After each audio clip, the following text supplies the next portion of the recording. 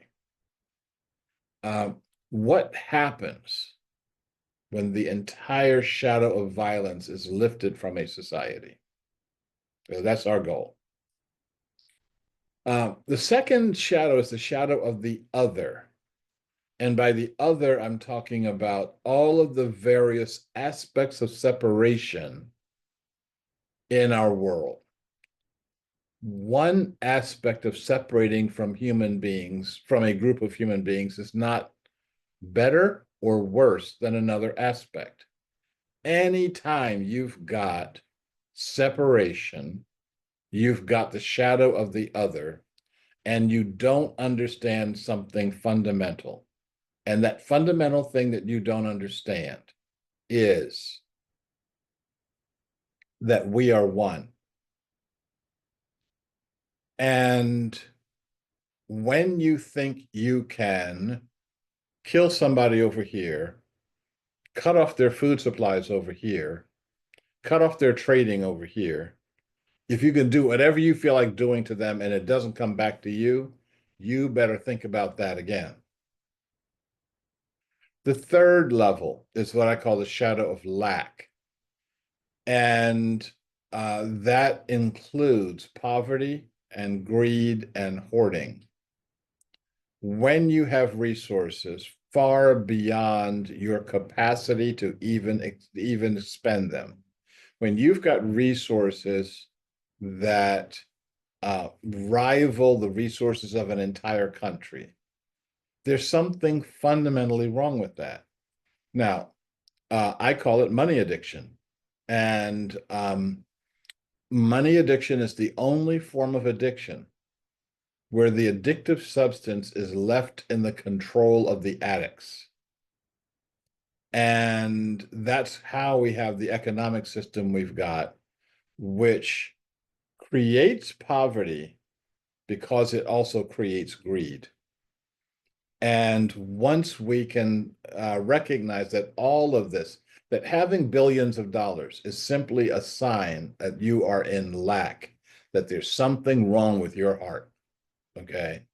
Once we see that, we'll be able to do things a different way. And then the last, the last of the shadows is the shadow of despair. And that's the shadow of depression, despair, suicide, self-harming behaviors. This, unfortunately, now is a multi-billion-dollar industry of selling pills to people who are deeply disturbed. And the pills don't work, so you get to sell them more pills.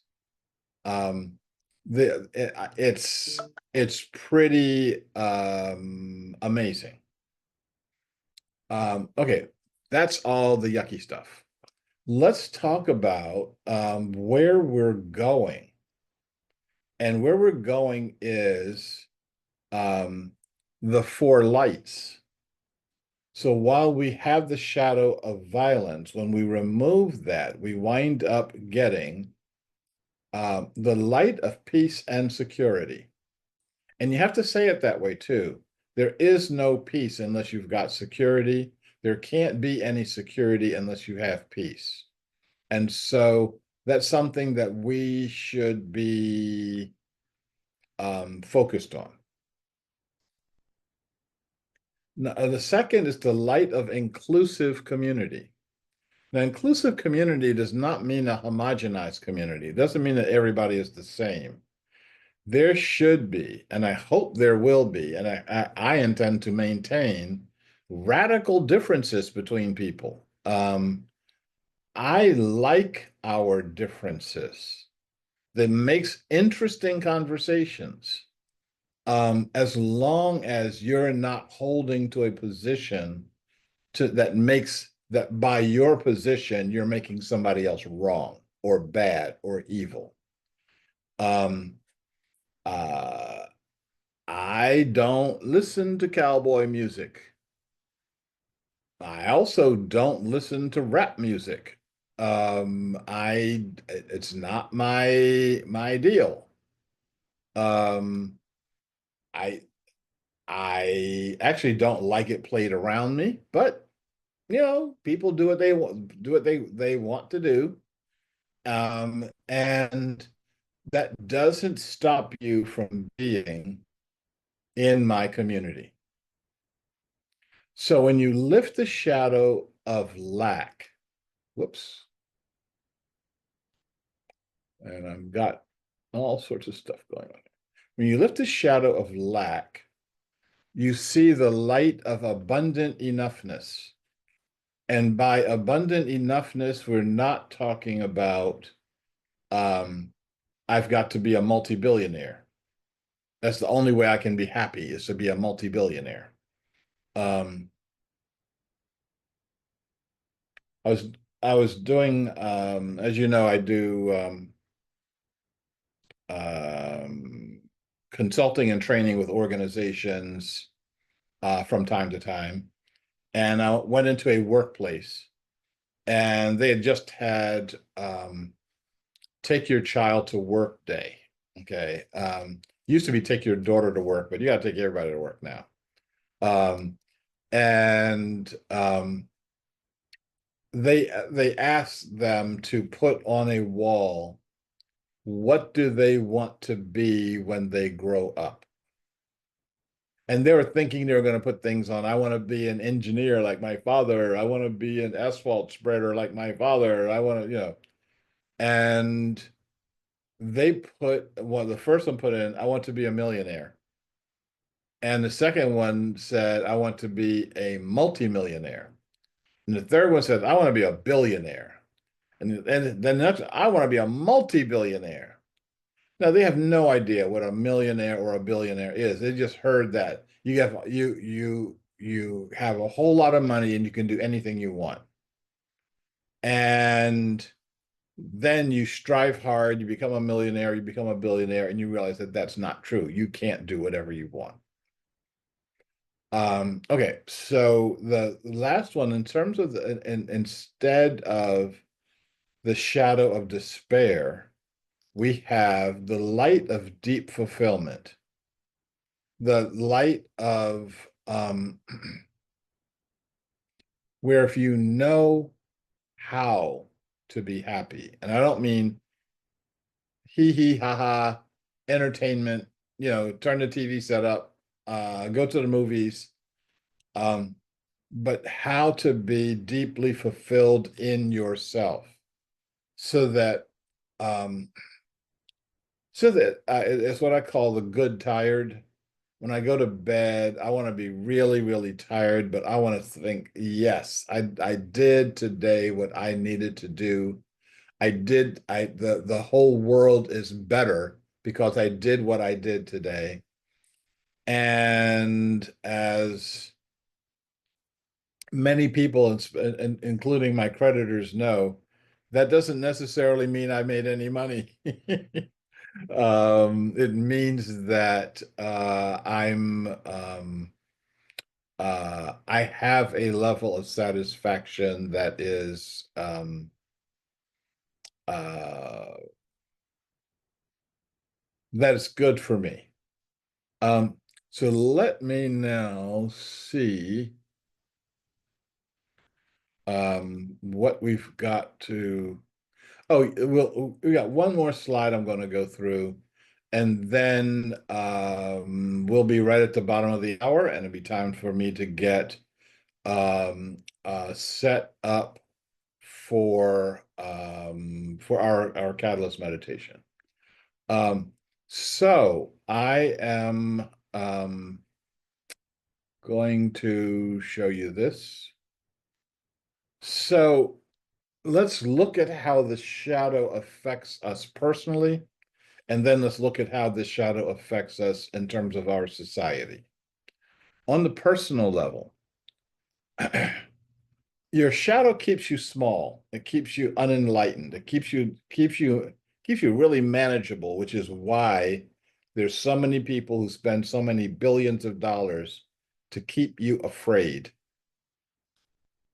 It keeps us from being able to perceive reality as it is. It magnifies our fears. It embellishes our fears. It keeps us from the path of greatness. Um, Someone was saying this to me recently, like when you look at the turn of the century, you could look at the people who shaped our societies, and they were not multi-billionaires. Um, there were two guys who made their money um, making and selling bicycles, and they thought they could make an airplane. They thought they could make a heavier than air flight possible. And everybody laughed at him, and everybody laughed at him, and then he stopped laughing. Um, the shadow makes you self-destructive. And when you see the people out here who are self-destructive, who can't function in society, in any society, this is where it comes from. People stay angry, and sometimes they don't even understand why they're angry. Uh, People stay disempowered. People stay depressed and numb. On a societal level, though, people are create a society based on fears and insecurities. Welcome to America. A society that perpetuates injustice, society that is fundamentally unsustainable, a society that is immoral. And I mean that not necessarily in the biblical sense, but a society that is against its own levels of morality. A society that is mindless. It just does AI is mindless. Why do we have so much AI? It's technology and it just got shoved down your throat. I hope you enjoy it. Um, and we have a suicidal society, a society where we know we're about to hit our limits, we know we're about to hit the wall, and we keep driving. We step on the gas and hope maybe we'll get through this 20-foot thick wall. Okay, so that's it. And we're right at the bottom of the hour. And as usual, I'm not going to take any questions or comments or thoughts right now. We are going to do I've got to do all the stuff to get myself ready for that. So I will be back with you in 1 minute, and we will be ready to start the Catalyst meditation.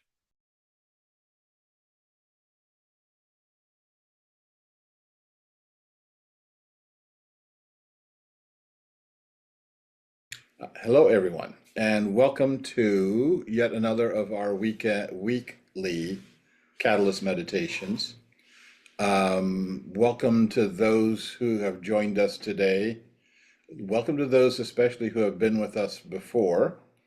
Welcome to those who may be encountering this on the outline, and I don't see anyone on the outline right now. Welcome to those who've been with us in the past but can't join us today. We're going to get ourselves centered, and that centering, half of the centering is going to be using this app that gets us to breathe together. When you're breathing with the app, don't forget that there are other people breathing with you, and that breathing is regulating us, and it's regulating a whole lot more than us. That regulation reaches out into the world here. And so 3 minutes on the breathing app and 2 or 3 minutes on of silent synchronization. We're going to start that right now. I thought we were going to start this right now.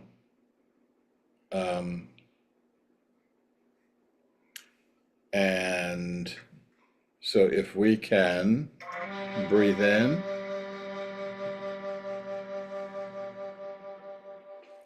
breathe out.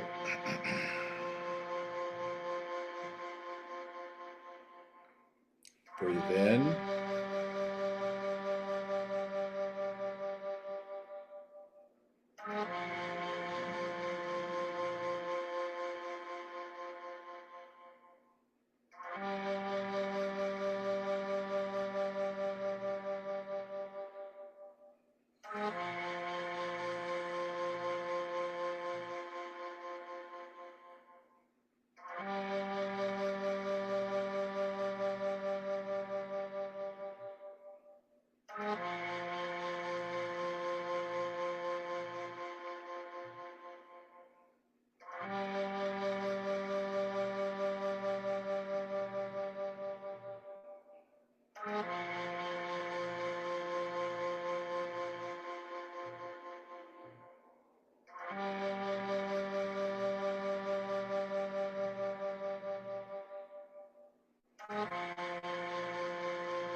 If you can continue for a few more minutes.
And if you can come back to our common center, we can continue with our catalyst meditation by setting our intentions. As the imaginal cells within the chrysalis come together to form the butterfly out of the disintegrated caterpillar cells, we come together to form a gateway for the meta-consciousness of the mind of Gaia. We act for ourselves personally, and we act as aspects of Gaia, of Mother Earth. Holonic consciousness is a fundamental aspect of the universe. Every atom in the universe holds consciousness. It is always with us. We're acknowledging that now because many humans have forgotten and many humans have been in denial. We act to reawaken our connection to Gaia for the benefit of all living beings. And we acknowledge our connection to all beings. We acknowledge our connection to all humans, including those who have gone before and those who are to come. We acknowledge all beings who thrive on and in the air. We acknowledge all beings who thrive on and in the water. We acknowledge all beings who thrive on and in the earth. We acknowledge all beings who thrive on and in our bodies. We acknowledge all beings that thrive on light, the beings of the plant realms. We acknowledge all meta beings, including the earth as a living meta being, air as a living meta being, fire as a living meta being, water as a living meta being. We acknowledge all colony beings, meta beings that are collections of solo beings, and this includes murmurations, colonies, schools, hives, pods, flocks, herds, migrations, swarms, and other meta-beings, and all other forms of consciousness, known and unknown to us. Having acknowledged these beings, we now blend our energies. May all who are part of Gaia be connected to and in perfect health, harmony, and balance with each other and with Gaia for the common good. We are in perfect physical health, harmony, and balance. We are in perfect emotional health, harmony, and balance. We are in perfect relational health, harmony, and balance. We are in perfect mental health, harmony, and balance.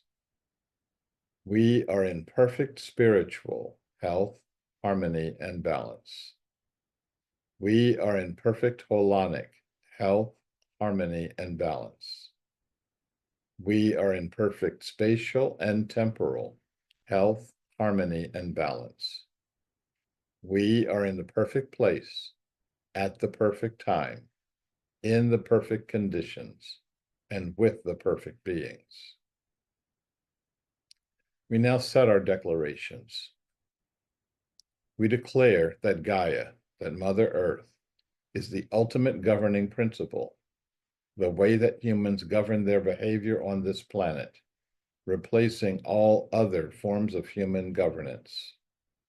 This is the way our behavior aligns with the will of the earth.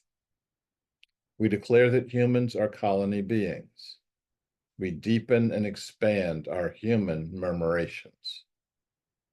We declare that Gaia is providing all necessary resources to achieve the vision of a world that works for all living beings. We declare that we are creating a political and economic system where all beings participate in it, all beings are in relationship with it, all beings own it, all beings benefit from it, and all beings govern it for the common good. We'll now meditate within that energy, within the holonic energy of Gaia. We'll be listening for messages. We'll be making any personal requests that we may have. And we'll be deepening and expanding our human experience of our human murmurations. We'll be doing this for approximately 8 minutes, starting now.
We can come back to our mutual center. We'll conclude our catalyst meditation with our inclusivity mantra.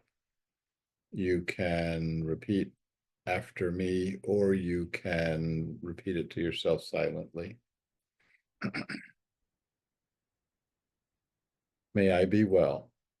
May I be secure. May I be happy. May you be well. May you be secure. May you be happy. May we be well. May we be secure. May we be happy. May all beings be well. May all beings be secure. May all beings be happy. And so it is, so it shall be. Thank you for joining us for another of our Catalyst meditations.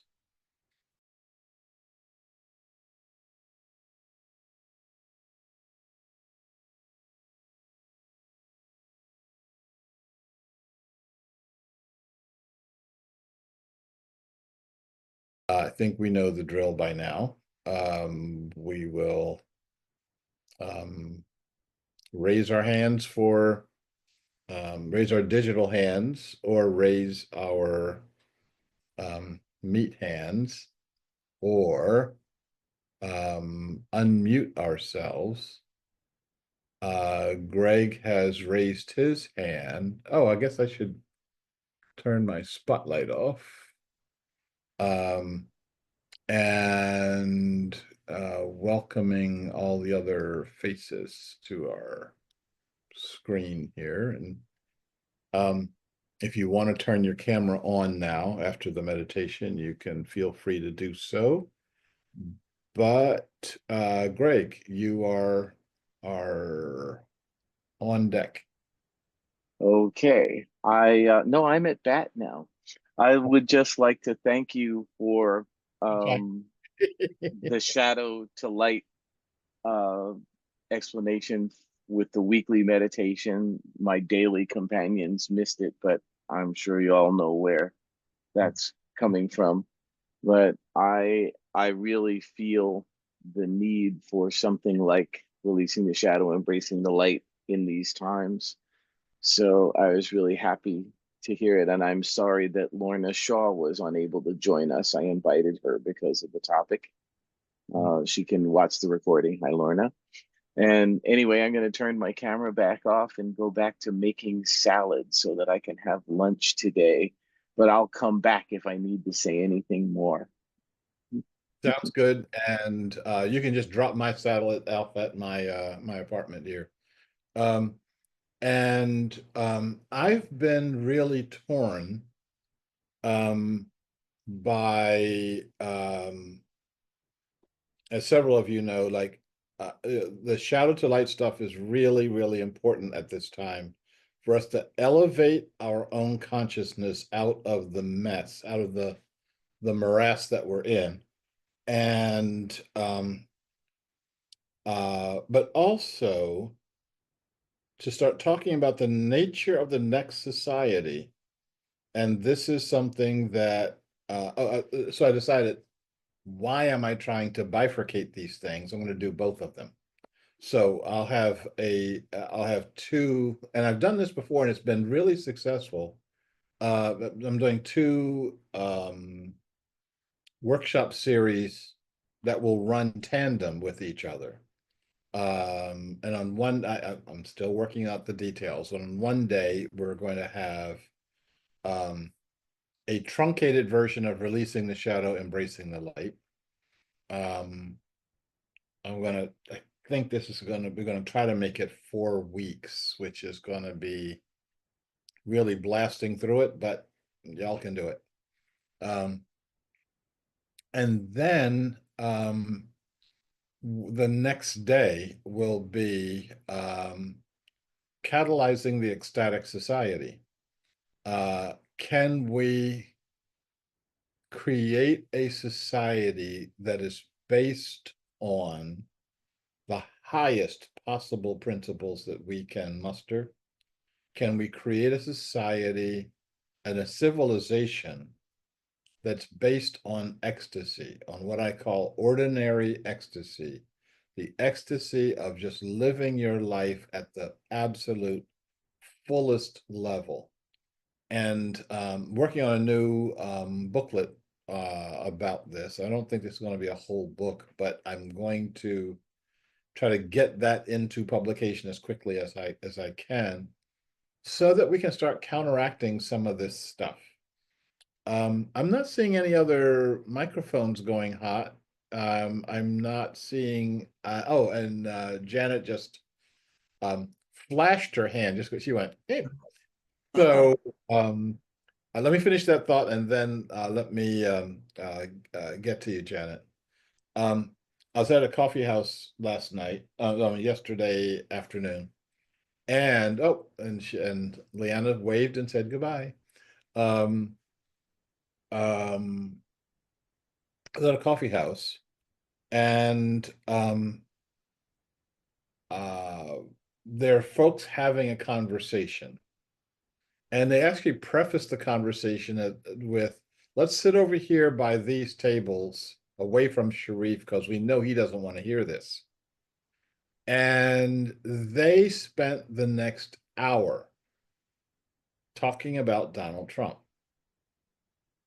a full hour. What did he do today? What about the tariffs? What about the da, da? This is terrible. Our society's going right down the tubes. Da, da, da.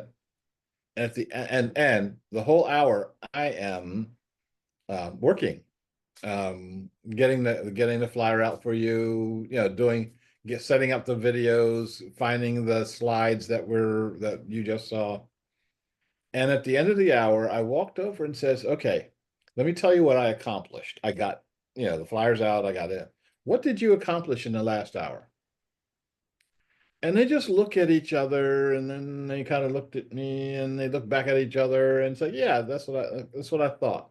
You know, we have the ability to create a whole new society right now, and we're not going to do it. We're not doing it. Janet, oh no, I'm sorry. They're not doing it. We're doing it right here. So, Janet, what's up with you? It's all we. It's all we. The other table, right? Well, I went to our April 5th demonstration here in Charlottesville, Virginia. And I'd like to share my experience, which was quite different from what you heard, Sharif. Uh, I what I taking away from my experience is that the old protest marches are morphing to something that is bringing in more light. When I was walking toward the crowd of people, I could just feel excitement in the air. People were smiling, laughing. People had made such incredibly creative, funny signs. All the signs were homemade. They were all different. And people were running across the street to tell each other, "I love your sign." And there was such a feeling of camaraderie, and it was magnetic. We were on a major road, and the cars going by had their window, they rolled down windows, started honking. The kids were leaning out of the windows, waving. Whenever a car honked, just a roar, cheer went up from from all the demonstrators. It just built. I haven't had so much fun in ages, and it it felt like I felt like a different person when I went home. I felt so much lighter. I felt so much companionship. So I feel like what we created added to the balance of light on the planet. And maybe we'll be seeing more of this. If I had to summarize what all the signs together were saying, I would say that the core message was power to the people.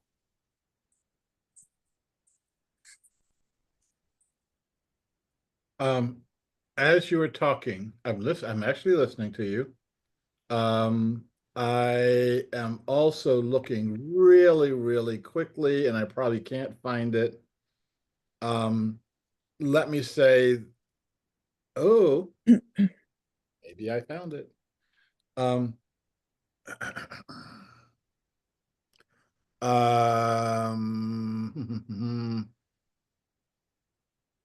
No, sorry. Okay, that this is important too, but I'll for another day. First of all,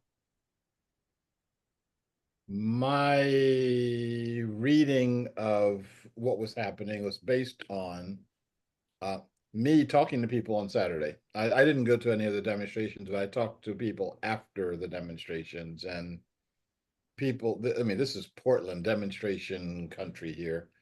And it was same old crowd, same old signs. You know, just wipe the dust off the sign and kind of wave it around again.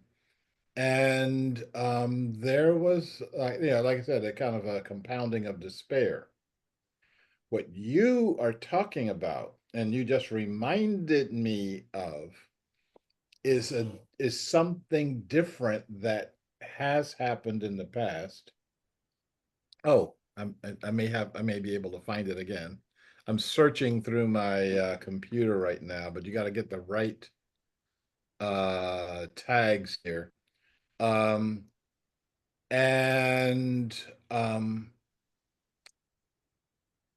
it's not demonstration.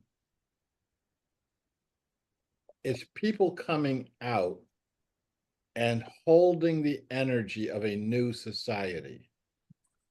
Well And put. and we've seen it in a number of different societal structures. The first biggest and most dramatic was what they called the Velvet Revolution in Czechoslovakia, where people just simply stopped doing the old society and started doing the new society right there in the middle of the street. Okay. Um, and they did this in the first wave of the demonstrations that were taking place in throughout the Middle East.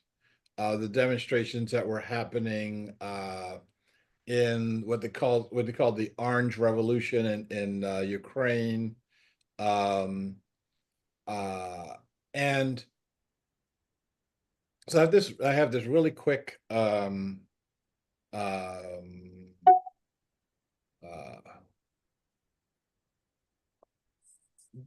PowerPoint that I can't find. Okay, so this will be a few points from my memory that you can tell the difference between the two. And generally, you can tell the difference whether people are smiling or not. When people are smiling when they come out and when they're actually looking and interacting with each other, that's when it turns into this other thing. And people will stay out weeks and weeks, months and months if necessary. It becomes self-sustaining until they win.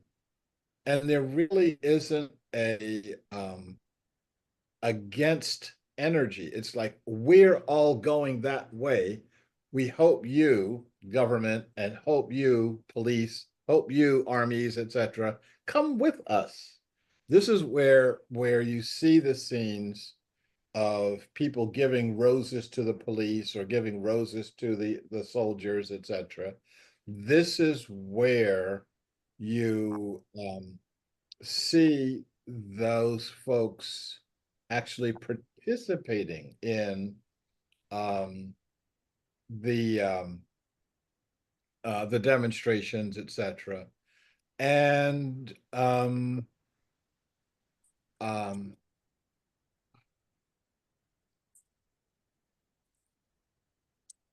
one of the things that comes out of that, and again, this is not in an American context, this is in a world context, was that people start using the national symbols of the society as a measure of literally coming together and being in unity. And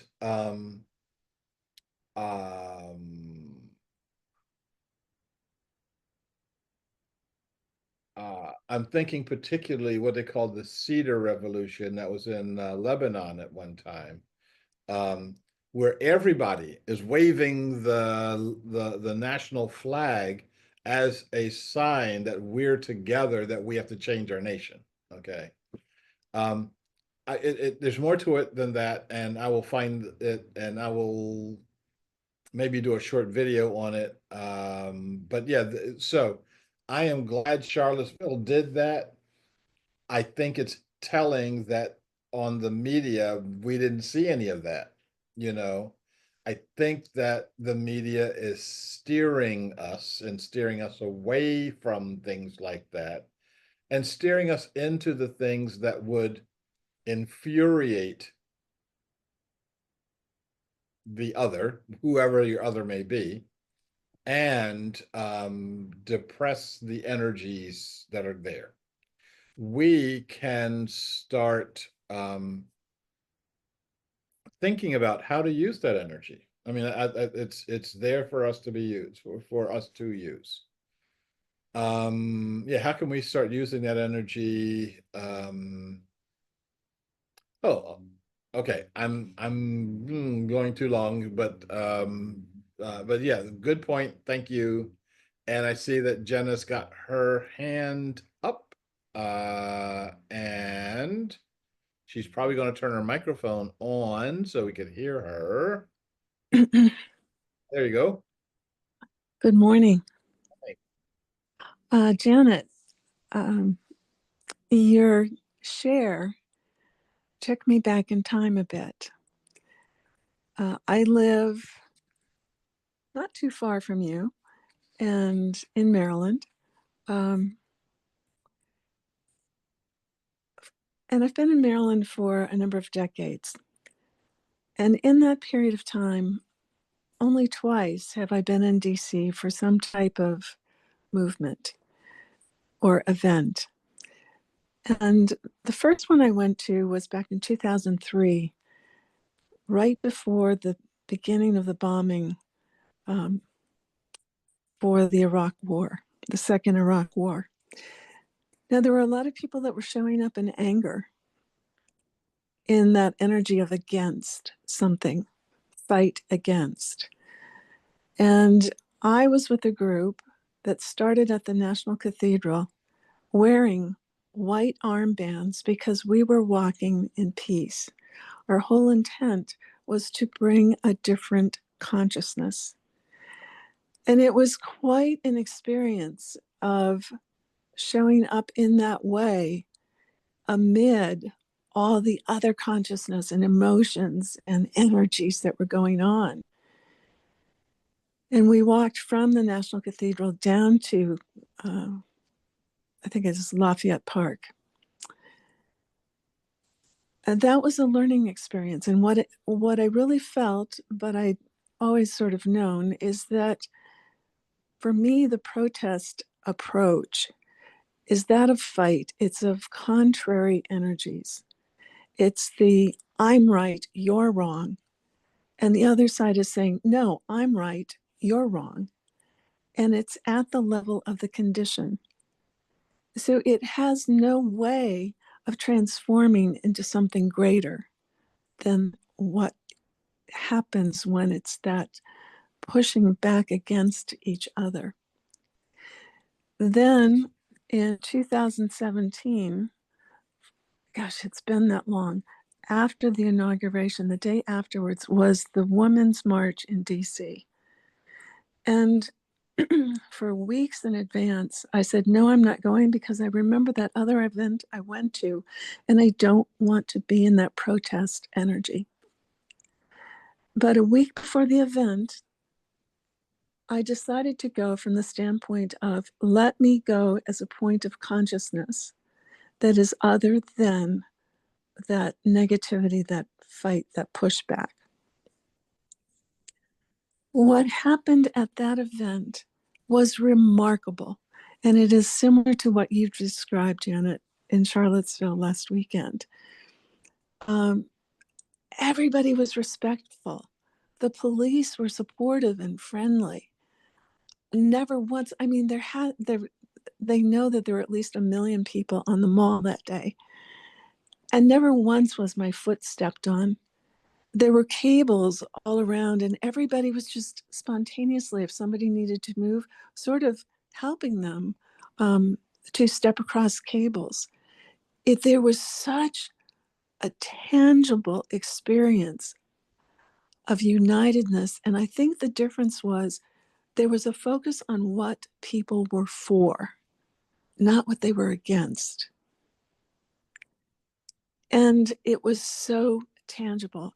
There were so many people there that, and I was nowhere close to the platform because what I heard afterwards was there was a lot of negative talk from the platform or protest talk from the platform. And I'm grateful I wasn't anywhere close to that. There was to be a point when the march was to start moving, but there were so many people there. It was like, no, this is it. We are it right here, right now. We don't have to move anywhere. And yet, people were moving.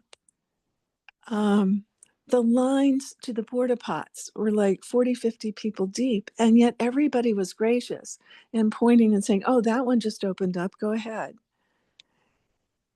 There was joy. There was a togetherness that wasn't spoken. It was just the consciousness that entered the field of energy. And it wasn't until afterwards 2 things happened. One, I'm not going to go there because it starts to be in separation. What I found out the day afterwards is that there were similar events all over the world, including in Antarctica. And so that was the first, for me, tangible experience of a human consciousness that was that pervasive worldwide in that moment. And I hold that as a vision for people to start shifting into that affirmational way of approaching something we feel needs to change. Thank you. Well, number one, thank you. Number two, you hit several of the points that I make in this very short PowerPoint that I would like to share with you. It's going to take maybe 4 or 5 minutes, but you'll see the points that that you just said and Janet just said in the PowerPoint. So without further ado here, no more ado. So and again, I've done this in around the world, so this is not just an American perspective here. So people have been rising up, and again, you can see I mean, like lots and lots and lots of people. Okay, in Ukraine, people basically overthrew their country's government. They stayed out on the streets in sub-freezing weather, days and nights, and how the crowd fed themselves, how they housed themselves this is an example of holonic energy. This is how holonic energy happens. So Lebanon, the Cedar Revolution, the same thing. This is really this is a great photo. I could say these two soldiers are looking up on the top of the building. Which ones do we shoot? You know, like, you know, when you have an outpouring of humanity at that level, the violence of the other side becomes meaningless. And as Jenna, just as you said, the people report there's no front, there's no back, there's no center to the activity. The activity is the people themselves. The Rose Revolution in Georgia,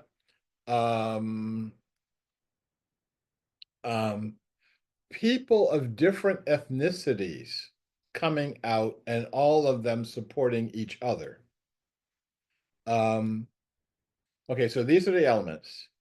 Massive outpouring of people, a broad spectrum of the public, too many people for the government to kill. The young and the old are together, the left and the right are together. In the angry demonstrations, you have narrow interest groups. In the people power revolutions, it's overwhelmingly nonviolent. There's no need for violence. In the angry demonstrations, there's actual violence or the possibility of violence, no commitment to nonviolence. And even if there is a call for nonviolence, there are groups inside that the demonstrators that are committed to violence, and found that to be true right here in Portland. And we can talk about that if you want to. The people power revolutions make a conscious effort to connect to the other for support. While in the angry demonstrations, there's blaming and attack of the other.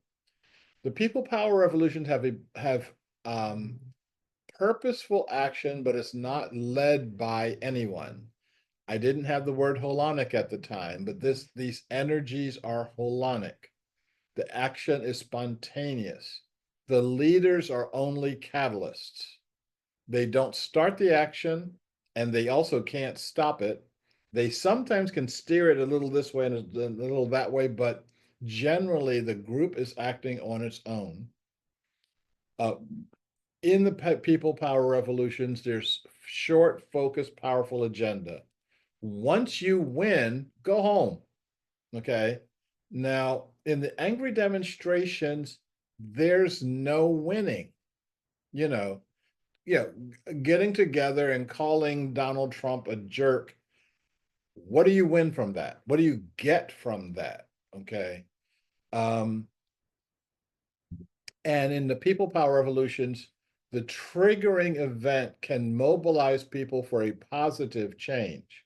So the thing that brings you out may look negative, but the thing that you stay for is this positive result. The actions are targeted to the center of power, one thing that happened that was happening in Portland that I was seriously not happy about was and I don't even remember what the cause is, but people were getting out on the I-5 expressway and blocking traffic. Now, I was in the blocked traffic. I was not happy. I was late for an appointment. I had an important appointment, late for the appointment, and my bladder was filling up. I need to get off the highway and pee. And I'm like, what all they're doing? I'm basically sympathetic with their issue, but right now I'm pissed off, because no, I'm not pissed off. Okay, stop it. Y'all just keep making me laugh. Okay.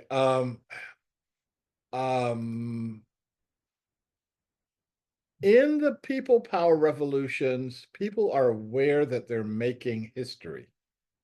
People are aware that they're doing the impossible. I'm thinking about the civil rights demonstrations. I'm thinking about the Velvet Revolution.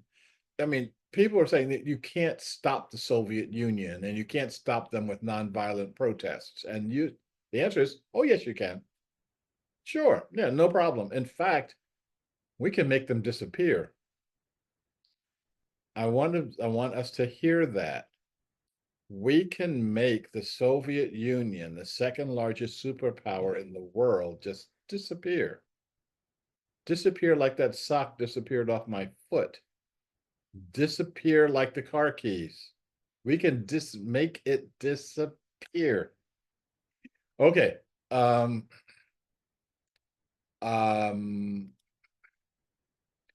People use potent symbols. The national symbols belong to the people, not to the government. And then, most importantly, there is passion. The movement is sustained by people's energy alone. No organization or direction is necessary or even possible.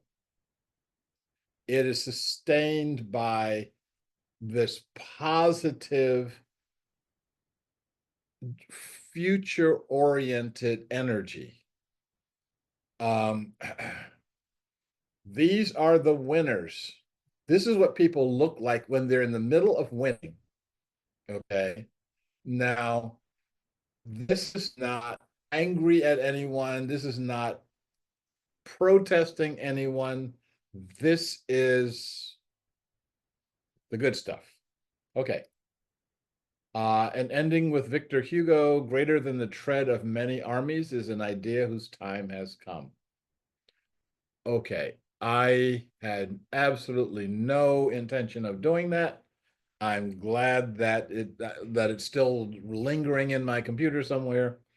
I will put that up somewhere so that you can. I'll put this in a Google Slides, and I'll put the link in the goodie box. That nobody's come up with a better answer, that better title for. Okay, folks, it's still a goodie box. I hope somebody gets upset about that enough to actually rename it or suggest a renaming. Yes, I think I'll put that up somewhere so that you can access it, because I think this is really cool stuff. I'll also put up the email I received from a friend who was in Kiev for the Orange Revolution and talking about it in an email to me, and it sounded so much like holonic activity. You should read the email. And I am going to turn on my put on my glasses. So I saw that Jenna says, "Where's the goodie box?" This is in the outline, at the bottom of what I read every day and every week. And when you go to the bottom of it and keep going, scrolling down, you'll see the goodie box. I've been talking about separating it and like having two different things, the outline here and the goodie box there. And I haven't done that. Give me till this afternoon to put this stuff up. One of the things that I have to do, whoops, Daisy, doing this wrong. Move this out to there and move this over to here. One of the things I have to do is reprocess this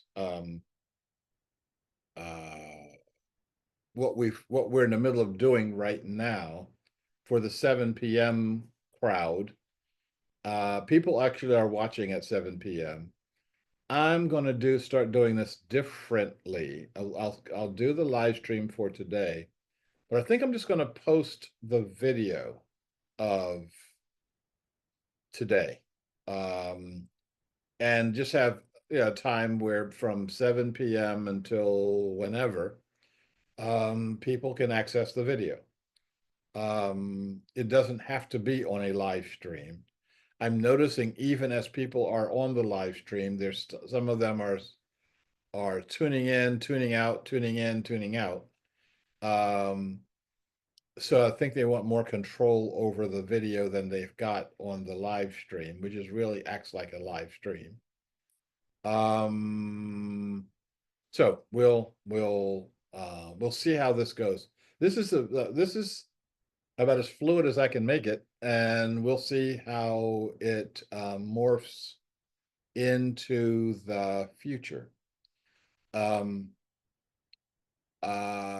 Any other questions, comments, thoughts, opinions? I find it really interesting, and I really like the way that this our informal time manifests itself.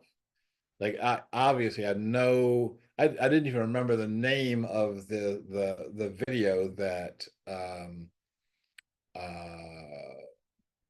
that I just gave you, which is why it's really hard to find things when you don't have the name.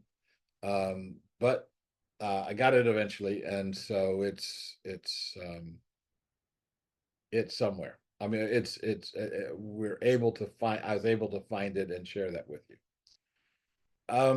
Any other questions, comments, thoughts, opinions, musings?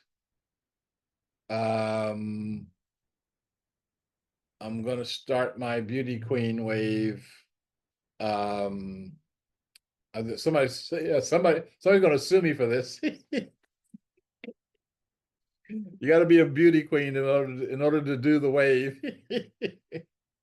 Okay.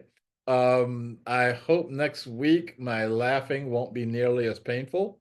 And thank you so much for your participation. Look forward to seeing you next week. If not earlier. And thank you to the daily meditation regulars who are holding the energy on a daily basis for this. Jenna, I think I just saw your microphone go hot here. So another comment? Just to say thank you. Well, thank you. And I look forward to seeing, hearing, interacting with all of us next week. Talk to you later. Bye. See you.